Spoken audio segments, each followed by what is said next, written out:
আছে 42.195 কিমান তেতিয়াহে এইটো ফুল মাৰাথন হ'ব বুজি পালা মানে এইটো হ'বলৈ হ'লে 42.195 মানে 200 মিটাৰতকৈ কম আৰু 5 মিটাৰ কম 42.195 দেই আৰু কালিলৈ কি আছে জেভলিন দেই যেনেকা আমাৰ চিলড্ৰেন ডে থাকে হয়নে চিলড্ৰেন ডে থাকে আৰু কি থাকে টিচাৰ্ছ ডে থাকে কালি হ'লে কি আছে কি ডে জেভলিন ডে কিহৰ কাৰণে কোনোবা ক'ব পাৰিবনে কোনোবা ক'ব পাৰিবনে কোৱা এই কিহৰ কাৰণে পতা হৈছে জেভলিন ডেটো হা য়েছ নীৰজ চোপ্ৰাই টকিঅ' অলিম্পিকত ইণ্ডিয়াৰ হৈ কি পাইছিলে গোল্ড মেডেল পাইছিলে জেভলিন থ্ৰ'ত আজিৰ দিনটো কালি দিনটোত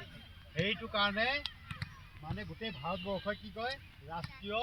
জেভলিন দিৱস হিচাপে পালন কৰে দেই সেইকাৰণে গোটেই অসমত বা গোটেই ভাৰতবৰ্ষ এতিয়া অসমত হ'ব গোটেই ভাৰতবৰ্ষতে কি হ'ব